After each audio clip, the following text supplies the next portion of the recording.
Good afternoon, and welcome to the anniversary edition of the Jewish Policy Center webinar series. I am Shoshana Bryan, Senior Director of the JPC and your host. This is the 4th anniversary of our online programming. We actually started on January 29th, 2020. So you only need the short form of our introduction today, just in case you haven't been with us for the whole 4 years. The Jewish Policy Center is a 501c3 organization established in 1985 to provide perspectives and commentary on foreign and domestic policies by leading scholars and academics. You can find us on our website, jewishpolicycenter.org, and there you will see our Insight articles, In Focus magazine, and the library of our webinar series. You can also follow us on X, previously known as Twitter, at the JPC. We in the JPC support a strong American defense capability, U.S.-Israel security cooperation, and missile defense. We support the legitimacy and security of Israel against anyone who would deny them, including the International Court of Justice and the South African government. And we absolutely support the right and authority of the democratically elected government of Israel to determine strategy and tactics for the IDF in its current war of self-defense. Now, for our anniversary, I went back and looked at the first program. It was about Prime Minister Netanyahu's visit to Washington and the unveiling of President Trump's vision for peace, which morphed later into the Abraham Accords. President Trump made 3 changes in U.S. Oslo-related policy.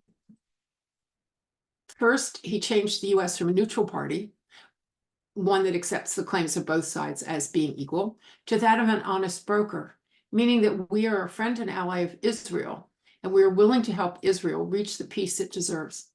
To do that, he told the Palestinians they had to, quote, meet the challenges of coexistence. There were 4. Adopt basic laws ensuring basic human rights and protecting against financial and political corruption, stop the malign activities of Hamas and Palestinian Islamic Jihad, end incitement against Israel, and 4th, permanently halt financial compensation for terrorists. Now, let's be clear. That is like the lowest bar in existence for civilized behavior. Second, he called on the Arab world to, quote, fix the mistake it made in 1948 when it chose to attack instead of recognize the new state of Israel. The Palestinians, he said, are the primary pawn in this adventurism, and it's time for this sad chapter in history to end. By recognizing that the Palestinians were left hanging by their Arab brothers, he made the solution to their problem an Arab responsibility as well. And third, while making it clear that finding a way for Israel and the Palestinians to live together being a priority, it would not be allowed to stymie progress in other areas. In other words, Arab countries that wanted to work with Israel in a variety of ways could do that. The Palestinians would have an open door to join the process, but they couldn't prevent the process. Now, in 4 years, we have regressed. And part of that regression is the reason we're here today with our guest, Michael Pregent, and we are very happy to see him. Iran's hostility toward the United States and Israel's Sunni Arab Abraham Accords partners, and the West in general is well known. It has for years been expanding its influence in the Middle East and Africa using proxy militias and armies while it's developing its nuclear capabilities.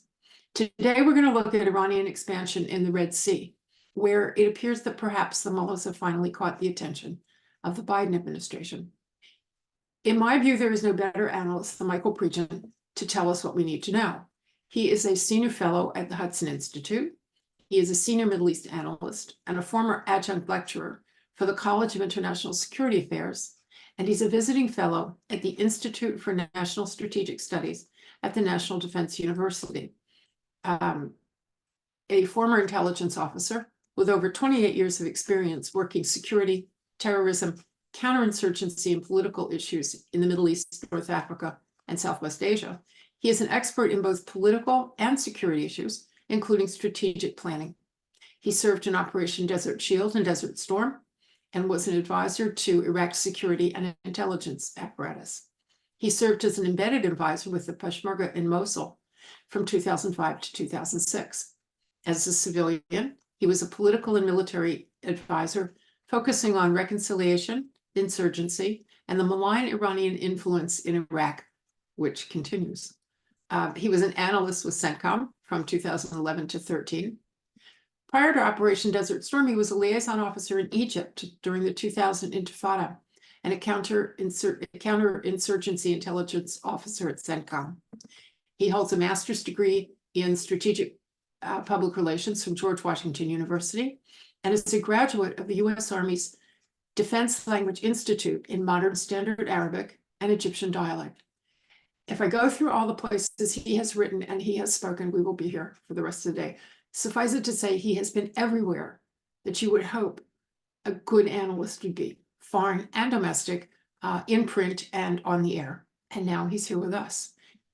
As I said, we are pleased to have him. Michael Pregent, the floor is yours. Well, thank you, Shoshana. Thank you so much for having me. And thanks to your audience for being here today. So we're looking at growing conflict in the region in a post-October 7th world. And the one thing that I would say right up front is the administration continues to say that they're worried about escalation with Iran. They're worried about war with Iran. I would argue that this is what war with Iran looks like. This is exactly what it looks like. They use their proxies. We see what they're doing in Iraq to target U.S. bases and personnel. They use their proxies in Iraq to target U.S. personnel and bases in Syria. And now we're hearing that they're going to use those Iraqi militias to shore up Ansar Allah, the Houthis in Yemen. These militia members are saying that they're going to go help them target U.S. Navy vessels in the Red Sea and also continue to help the Houthis disrupt commercial trade in that area. What's important here is none of this happens without Tehran. None of this happens without Tehran. And what caught me this week or this last week is when President Biden admitted this isn't working. We hit the Houthis, but it's not stopping them. You know, we've warned the Iraqi militias over 170 times now to stop. They continue. And I've made the argument that this will continue until Tehran feels pain. And what do I mean by that? Well, maximum pressure made it so difficult for Tehran to pay its proxies, to include Lebanese Hezbollah. It was so bad that the impoverished Houthis in Yemen were taking donations for Hezbollah. That's how effective maximum pressure was. And then how effective was the strike on January 2nd, 2020 against Qasem Soleimani and Abu Mahdi al-Mohandes in Iraq?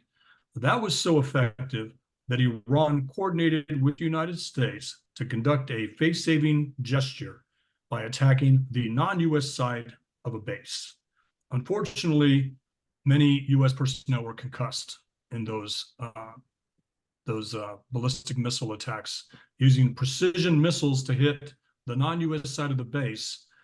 The Trump administration was at fault because they still allowed U.S. personnel to get concussed. They didn't get them out of there. So my point is, when Iran felt pressure under maximum pressure, they weren't able to do the things they're able to do now. When President Trump made the decision to take out Qasem Soleimani, they stopped. They off-ramped, just like when Ronald Reagan, during Operation Praying Mantis in 1988, decimated half of Iran's navy. They stopped. Tehran has not felt pain yet. And what do I mean by pain? Well, Kirby will get out there, you know, the spokesperson for the White House will get out there and say, we've increased sanctions on Tehran. We've added new designations and new sanctions. The problem is they're not being enforced. We saw the recent designation of the Houthis as a specially designated global terrorist entity. And the same day, the Biden administration was carving out sanctions relief for them. So these messages don't mean anything. All they do is reward Tehran's proxies and by extension, reward Tehran. And until Tehran feels pressure, feels pain, this will continue, and it's accelerating. The militias in Iraq are brazen. They've now injured a new set of 70 U.S. personnel, to include one soldier who's in Germany, who's in a coma, who has a shrapnel that went in from one ear and out, you know, out the other side, and we're waiting to see what happens with this individual. We had two U.S. Navy SEALs die trying to stop Iran from providing more weapons to the Houthis. The ship was contained, but the two Navy SEALs died in this operation. So the administration continues to warn Tehran to stop, but there's no stick there. You know, deterrence only works when your adversary believes you're going to do something about it. When we talk about deterrence, and the Pentagon spokesman says, we're going to do everything in our power to defend our troops, Tehran hears you're going to shoot down missiles, rockets, and drones. You're not going to kill the archer. You're going to shoot down the arrows. You're not going to kill the archer. And that's what the Houthis are starting to experience. So that's a good thing. The Houthis are starting to get targeted before they launch these rockets and missiles at shipping vessels in the Red Sea. But they're continuing. And the way to get that to stop is to take out that floating intelligence targeting platform that's sitting right there in the Red Sea called the Beshad. And that is an IRGC floating intelligence and targeting vessel sitting right there, coordinating these attacks, telling the Houthis what ships to hit, telling the Houthis what ships not to hit, such as the Russian and Chinese flagged vessels that are moving through the Red Sea. That should be a target. The IRGC is a foreign terrorist organization. The IRGC Navy and Intel mans the Beshad. The Beshad should be hit. And this administration continues to look past it. And I don't know if I've even seen it in the media outside of, you know, people on Twitter talking about it or other spaces, but the media has not talked about this collection platform sitting right there, coordinating all these attacks. So the more the Biden administration continues to look at this as an election year, the more it continues to try not to make this war expand or you know, increase the possibilities of conflict with Iran, we're getting conflict from Iranian proxies. This is what war with Iran looks like. They'll fight to the last Arab. They'll use their proxies to provoke, to intimidate, to attack in order for Tehran to receive concessions. But what makes this different is this is not about getting the U.S. to make more concessions towards Tehran. This is about mobilizing their proxies to attack Israel. Since October 7th, we have seen an increase in attacks from the Iraqi militias. We've seen an increase in attacks from the Houthis. We're seeing Lebanese Hezbollah be as cautious as it possibly can because Hezbollah has the most to lose. And at the same time, Hezbollah can do the most damage. And going back to maximum pressure, Nasrallah was cautious to follow the orders of Tehran when it came to conducting attacks. We saw the Israelis be able to conduct 6-hour airstrikes in Syria against Hezbollah targets, against IRGC Quds Force targets with impunity, because Putin would not use those S-300s and S-400s to target Israeli aircraft. Putin said, we're not here to help you fight the Israelis, or we're not here to help you destabilize the Levant. We're here for our own interests. We want an airfield and we want a port, and we want Assad to stay in power. So Israel knows that you can hit the IRGC Quds Force with impunity.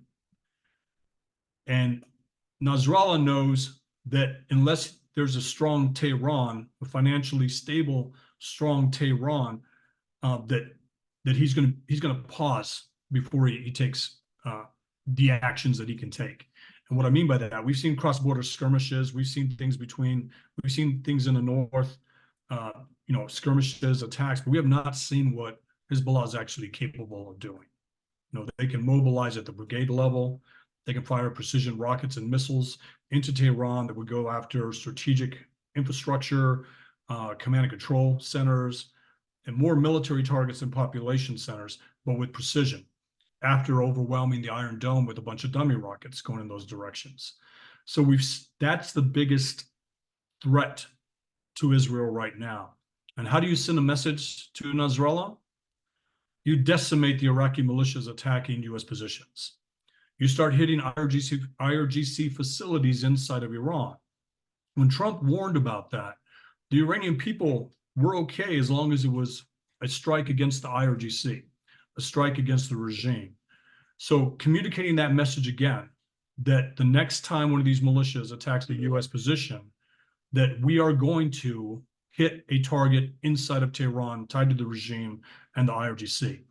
You don't only have to hit targets inside of Iran, you can hit targets outside of Iran. IRGC advisors, IRGC generals. Ismail Khani is Qasem Soleimani's replacement. He travels to Iraq and Syria and to Yemen, and he should be a legitimate target. Why? He's a designated terrorist leader. We would have no problem if this was Baghdadi. We would have no problem if this was Osama bin Laden or Zawahiri. I don't know why this administration has a problem when that terrorist group is somehow tied to Tehran. Those Hamas leaders are designated terrorists. There are bounties, U.S. bounties on the heads, or U.S. bounties to find out information about these terrorist leaders. And as the Biden administration continues to say that Qatar is doing everything we're asking them, as Richard Goldberg pointed out, well, then we must not be asking them to hand over the Hamas leaders in Qatar. We must not be asking them to do very much because they haven't done very much. The only thing Qatar is good at is giving terrorist groups money. The only thing that they're good at is buying U.S. influence in D.C. and our think tanks in our schools.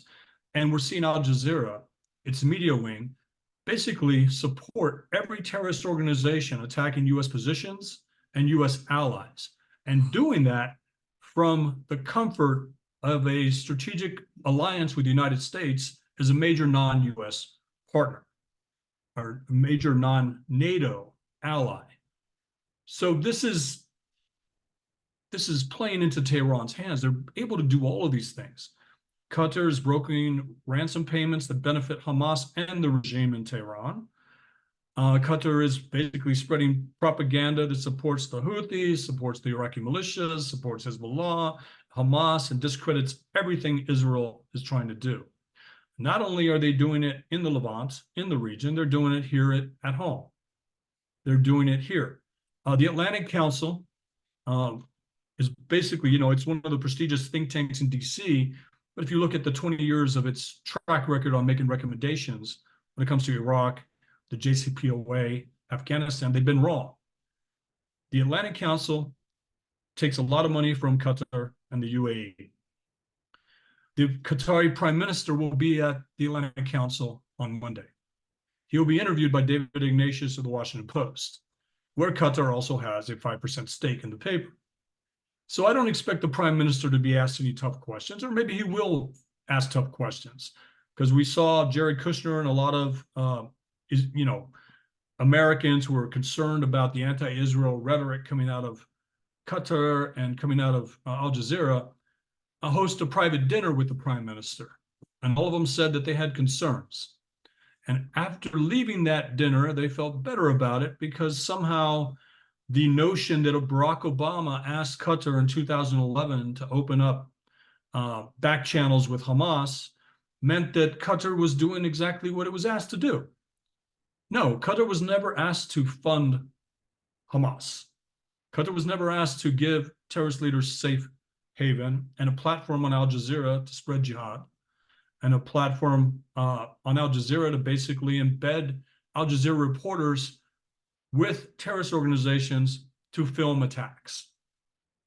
This is a major non-US ally that is propping up what the Houthis are doing, giving terrorist organizations exactly what they need: a defense in the media and media attention. So when we look at the Red Sea, this is what Tehran wants. They want to be able to hit Israel from 3 different sides.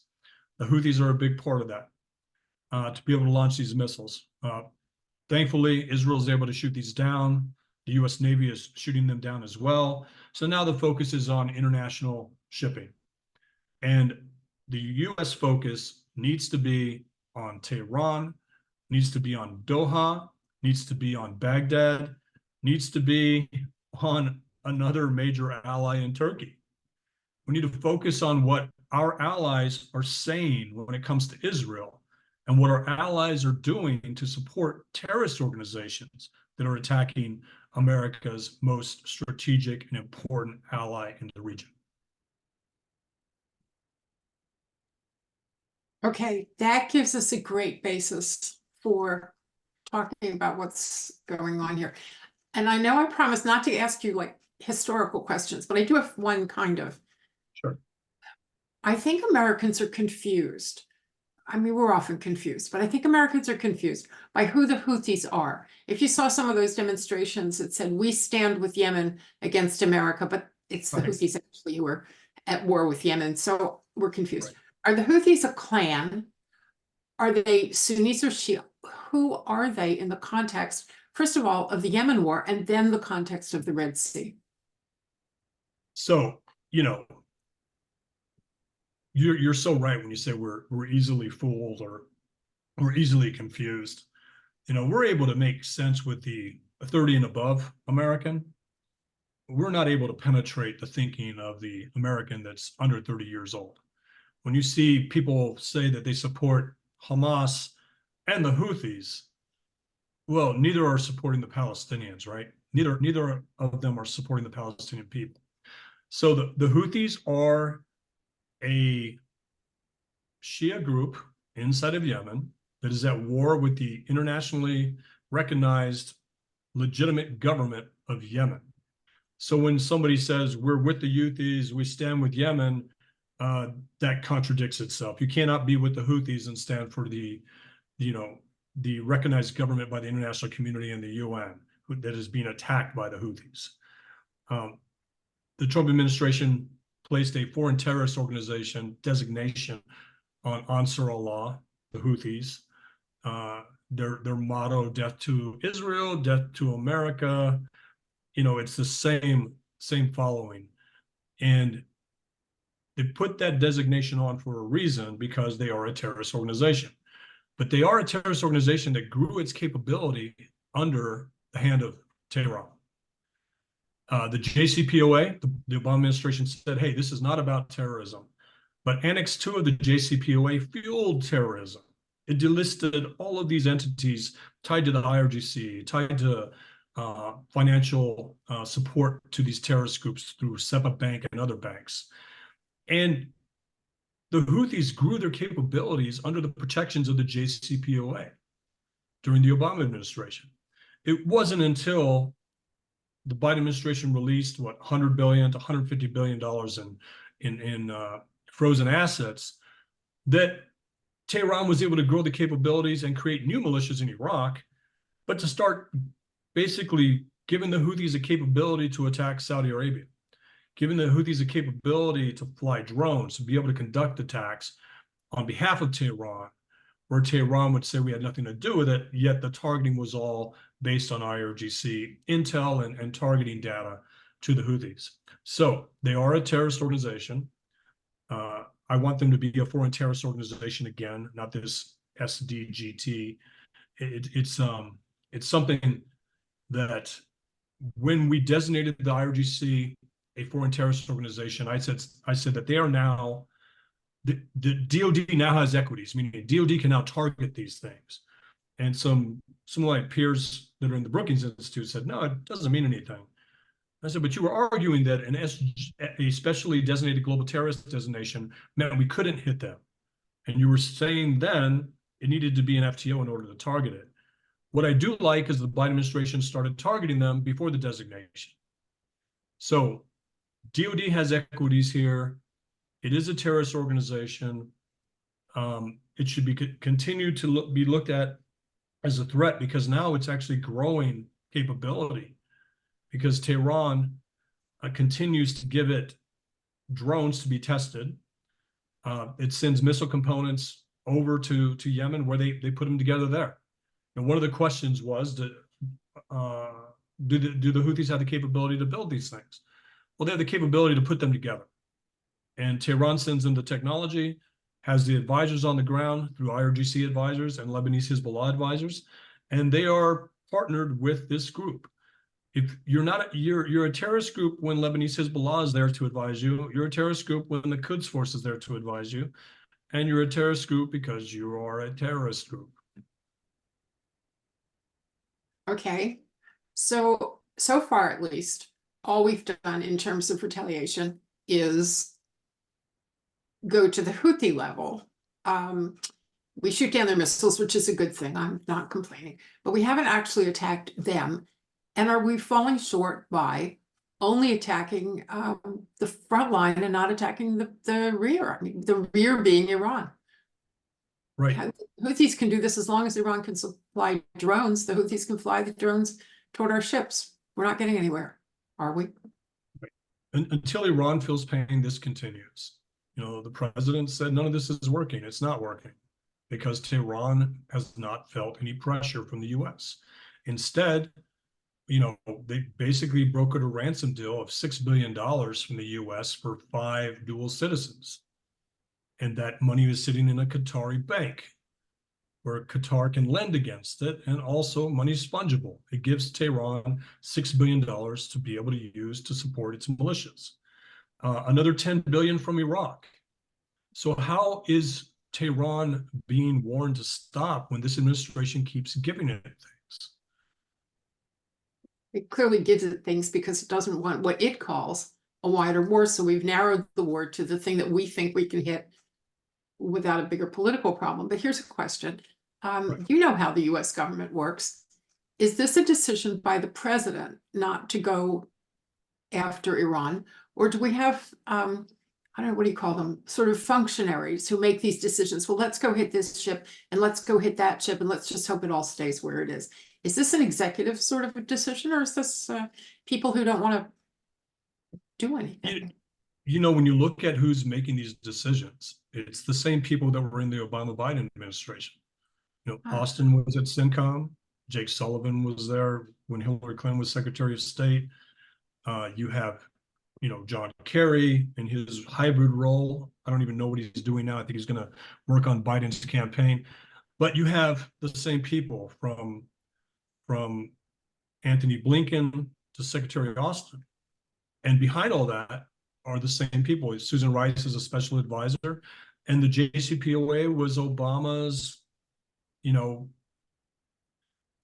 major achievement as a president. There were 2 major achievements: the Affordable Care Act and the JCPOA. Neither of them went through Congress or the Senate. They were done by fiat. And there's some sense, and you see it all the time. Before Obama, Tehran was not a partisan issue.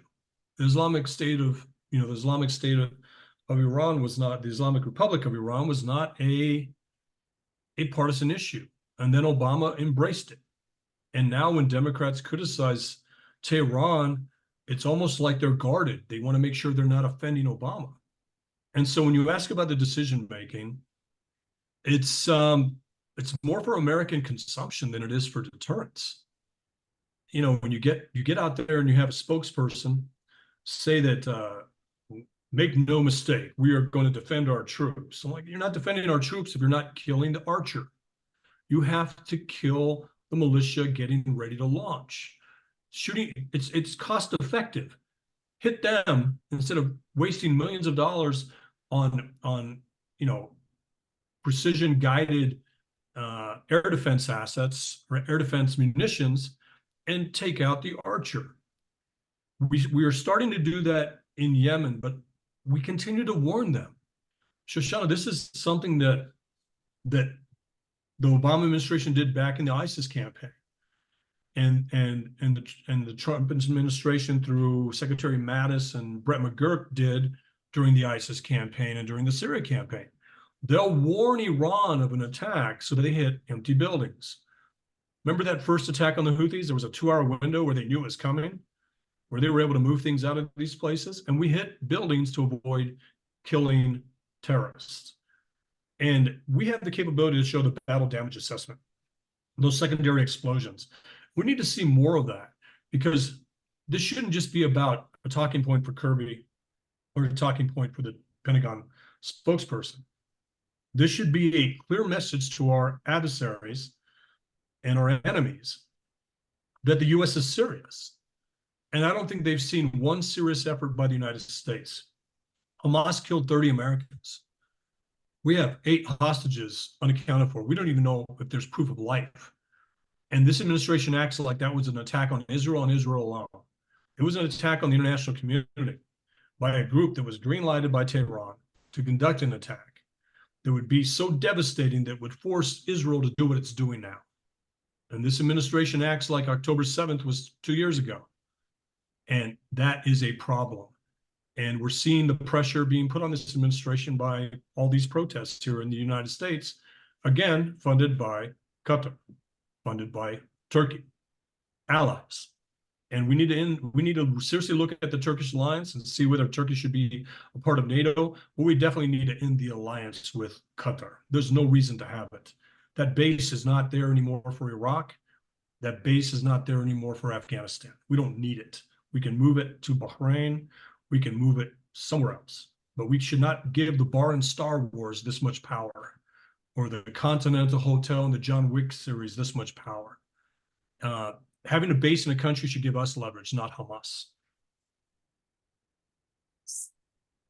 Let's lift our eyeballs for a second. We have a question from a listener who asks whether this is part of a larger effort, and not just the war against Israel, not just the war against the United States and the Red Sea, but how much cooperation, coordination, intellectual compatibility is there between Russian aims in Ukraine, which is to sow, not just to grab Ukrainian territory, but to make NATO worry about the world is going.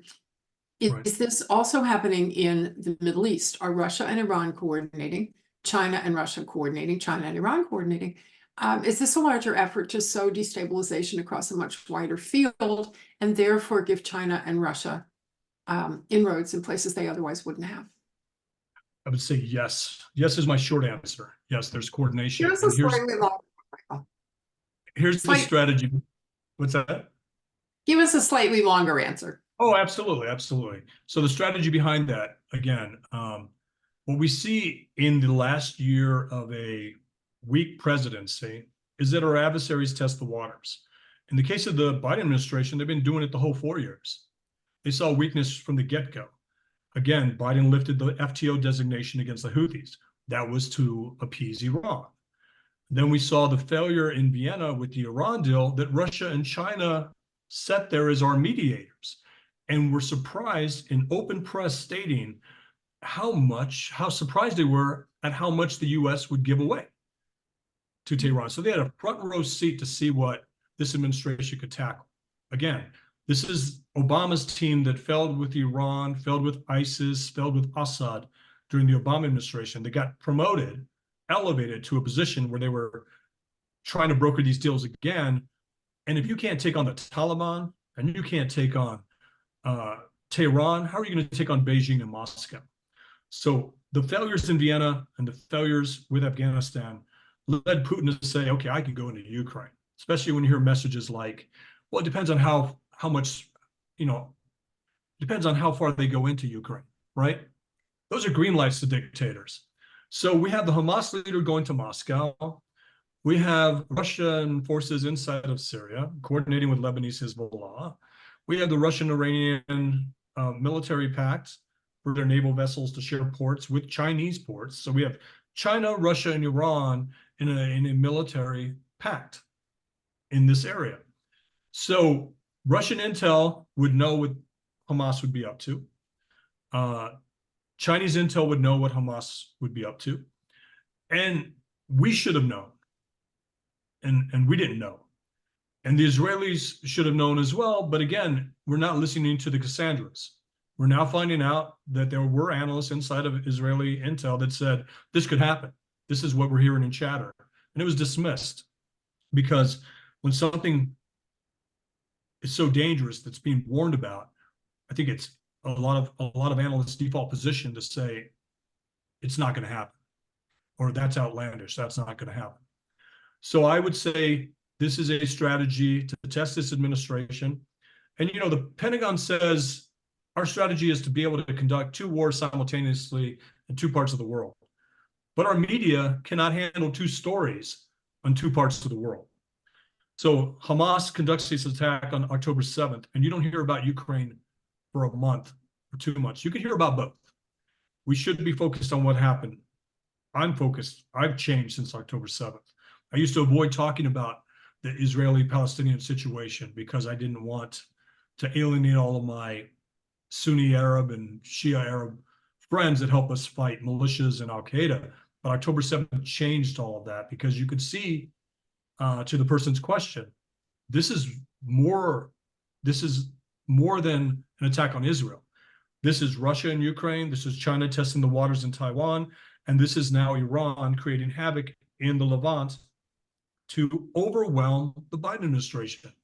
And it has, to the point where the Biden administration is sitting on its hands and does not want to do anything that would provoke Tehran, allowing Tehran to provoke, allowing Russia to provoke, allowing China to provoke, all with impunity.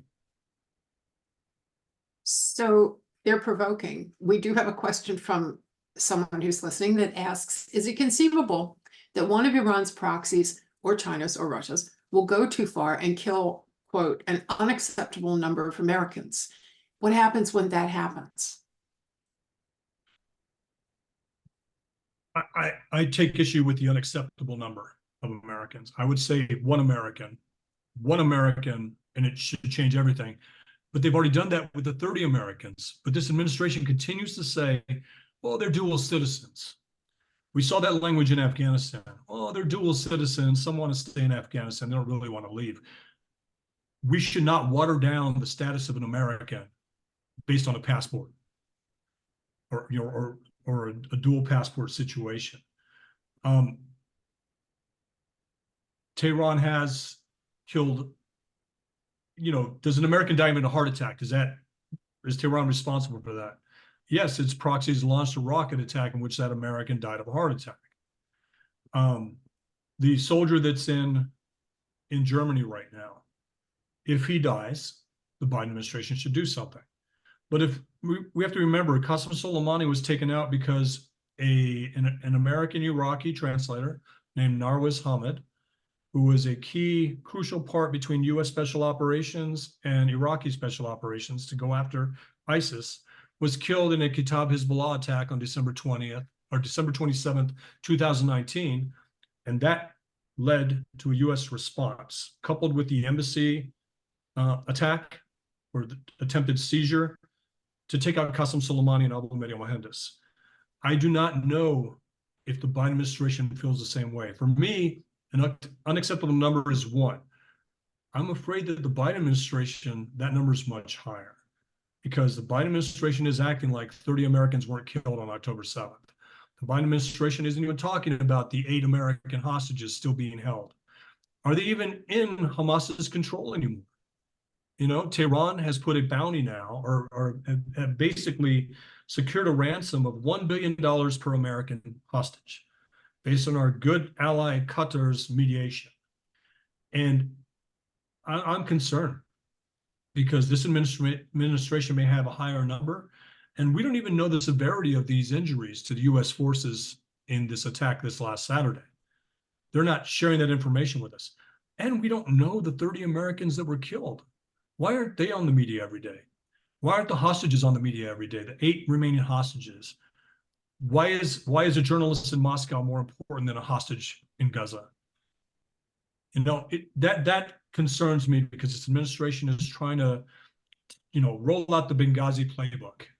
That hey, this is something that happened that really doesn't require us to go all in, and I would tell them it does require you to go all in, and going all in is not difficult. It's simply punishing Tehran. So you're also suggesting, it seems to me, that there's complicity by the media in this. The Biden administration can say what it wants or do what it wants, but what we're going to see as Americans when we tune in the news at night, or even when we go online and look at, is a function of the media. Are they in this together?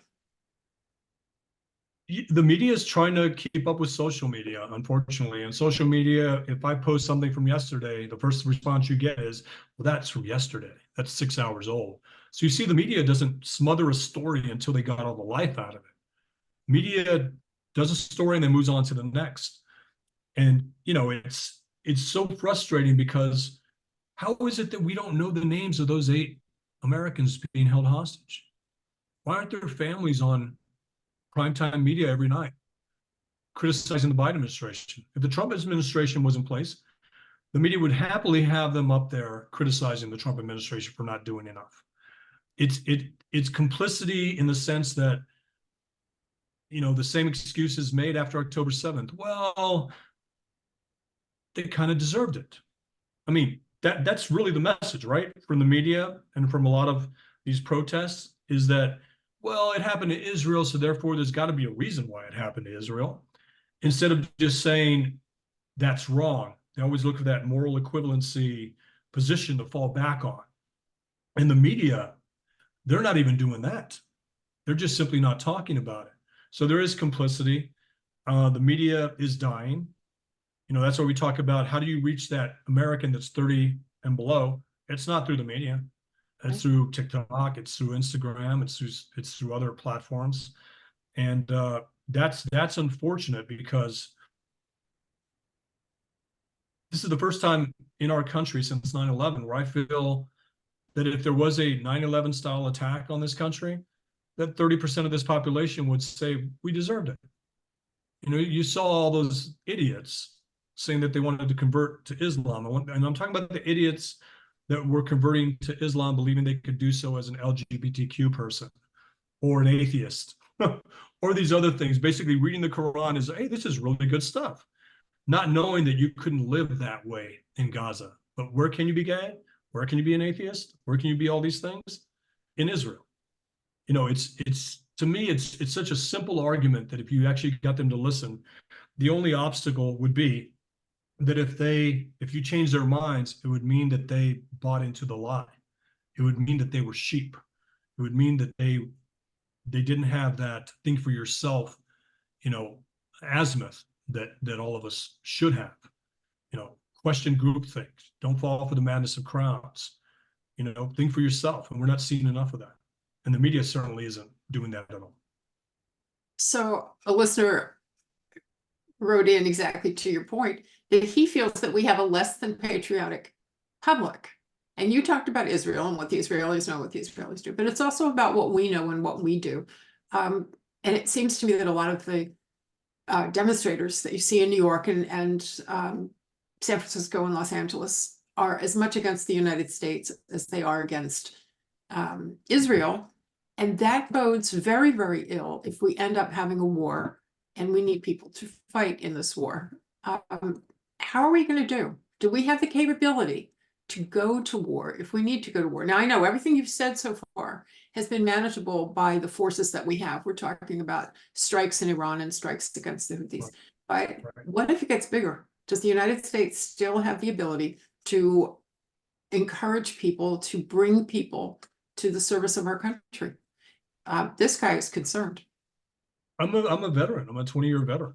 You know, I served in three wars, and I would not advise anyone in my family to join today's military because it's not focused. It's not. They are bogged down with DEI and all of this stuff. It's a 50-50 split between training on how to fight, squad, company, battalion level operations, and being in a classroom all day being told that some of you in here might be a threat to our country. You know, we are getting to the point, and I'm not, you know, I am a threats and indicators analyst. I look at incremental things that are happening, and I warn about what will happen over time if nobody pays attention to these things. We're getting to the point in our military that if you are a Catholic from Texas who looks like a white guy, and you're in a position as an officer where soldiers can question whether or not they should listen to you because of your skin color. And that is a big issue. The morale inside of our military is low.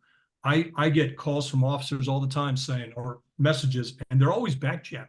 It's not an email. It's not a phone call. It's through an encrypted service. Like, keep doing what you're doing. Keep saying what you're saying because we can't say it. Are we capable of fighting a war again? we are the only country being taught to hate itself. We're the only country on the international sports stage that is ashamed to sing our national anthem. We have politicized everything from our international sports to our military, unfortunately. Now, I do believe that under a new commander-in-chief that actually cares about adversaries and enemies and uses the military for what it's for, that there will be a resurgence. There will be people that will want to join again, but it will be because all of these things have been taken out of the curriculum. It'll be because these things have ended. We have to remember what Secretary Austin said as soon as he took office. The biggest threat to this country is the veteran who voted Republican. And that is an issue. You know, the military is getting to the point now where if you vote for a Republican, you could be viewed as a threat. I'm telling you, people inside, they're not saying out there that Trump should be president. They may be saying Nikki Haley should be, but if they say Trump should be president, it's an issue for their career. And our military has never been that way. We can say things like that. We just can't participate in political rallies in uniform. Or you can participate in civilian clothes, right? But now that's disqualifying. So much like Israel before October 7th, with all of its domestic politics and everybody being focused on issues instead of the threat, the United States is in the same place. And to your point about Russia and China in the Middle East, the more we focus on Russia and China in this great power competition, the less we're focusing on our border, on all the unwed military-age males that have come into this country that are not from Mexico, that are not from Latin and South America. I'm all for the family crossing. I'm not for the unwed military-age male crossing into this country because I've seen foreign fighters in the past. In Afghanistan, we struggled with a border with Pakistan. In Iraq, we struggled with an open border with Syria, where Al-Qaeda could replenish the ranks every day with unwed military-age males that walked across the border. If I was a terrorist leader in the United States, I'd be able to recruit the talent. You look at these pro-Hamas protests, there are individuals that are 1 degree away from violence, 1 degree away from killing someone if they could get their hands on them. And if I was a terrorist leader, I'd recruit them. There are so many lone wolves just dying to be part of a terrorist attack in this country. And is our FBI focused on that? No. Is local law enforcement focused on that? No. Is the military focused on that? No. They're more focused on Secretary Austin's threat to the country, climate change, and the veteran who voted for Trump. So let me just go back to something you said. A couple of times you mentioned unmarried men coming across the border. I just want to be clear on what that means. A guy who comes with a wife and 2 kids is less likely to be recruitable into terrorism, I would assume, than a guy who comes by himself, perhaps seeking martyrdom, perhaps not, but is more recruitable. Is that why you pointed out unmarried?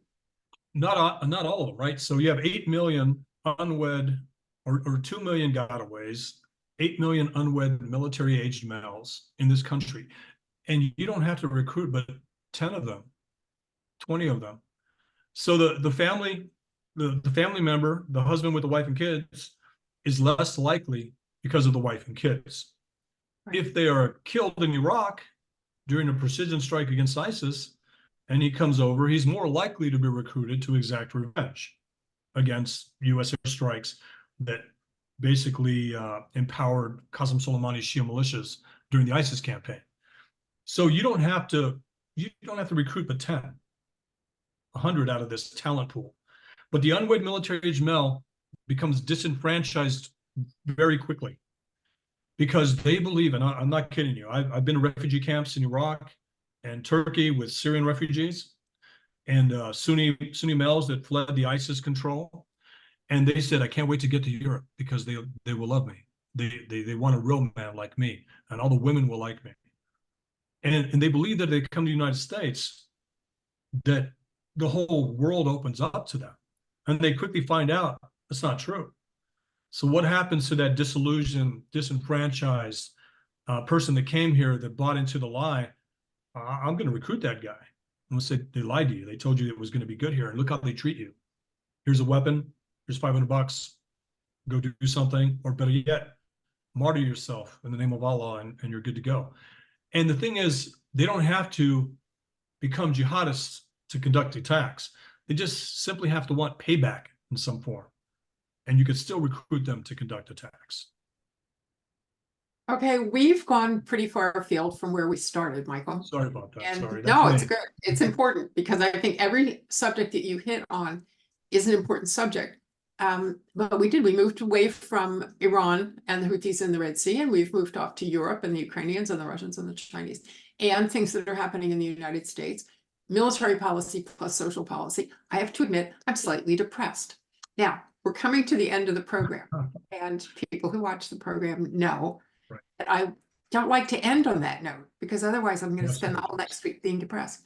So I usually ask my last question, intending to get a positive answer from the speaker, something that we can go away with happily.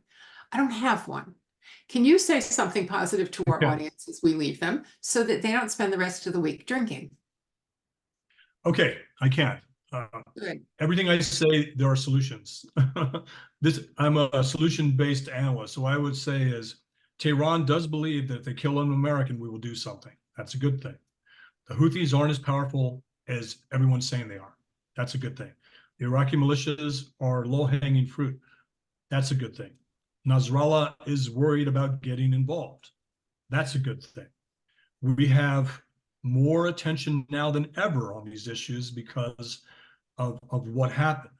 That is a good thing based on a bad thing, a horrible thing that happened on October 7th. But more eyes are open. We're seeing all of that. And what I would tell your audience is there are good people on the wall that are watching these things. So you can go about your day and you can help those people by simply amplifying their message, following what they're saying. But there are people on the wall that are looking at these threats. There are people inside that are slamming their fists on the desk saying we got to do something. There is a tentative, hesitant administration that is now being pushed up against the wall. And I would think that somebody inside is going to say we have to do something. And it's getting to that point.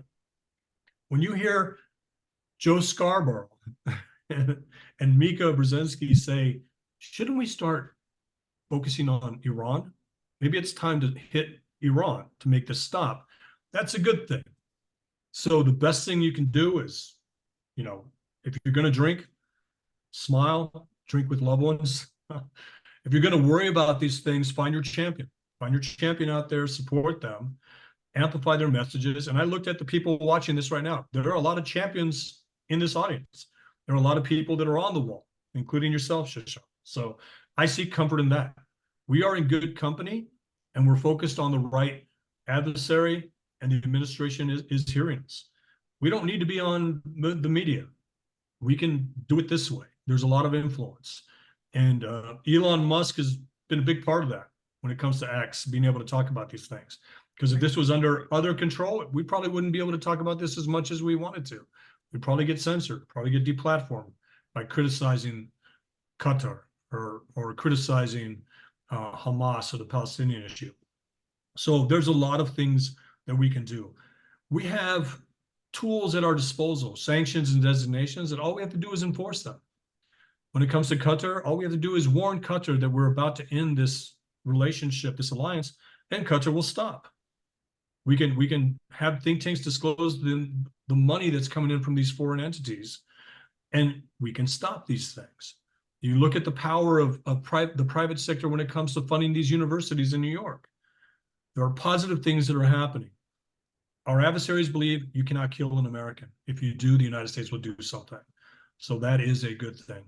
And they also know that this is an election cycle, and the more aggressive they are, the more likely somebody is going to be elected to deal with them. And that gives them pause as well. So hopefully that's a positive message. That's a lot of positive messages. It works for me. I'm not going to go drink. But it's important to remember, I think, what I draw from what you said is that we have a role in this, not just you and I, but regular people have a role in pushing our government to do the right things, understanding the issues for ourselves, not just waiting for them to tell us what we're supposed to think. But we have an obligation to take steps on our own behalf. And I think that's a great message for the people that are listening today. And I think for all Americans that we have obligations here and we're not lost. So Not at all. very much for a very enlightening, very large picture of where we are and where we might end up. And I appreciate it. I know the listeners appreciate it. Michael, thank you. Thank you. Thanks for having me. I appreciate it.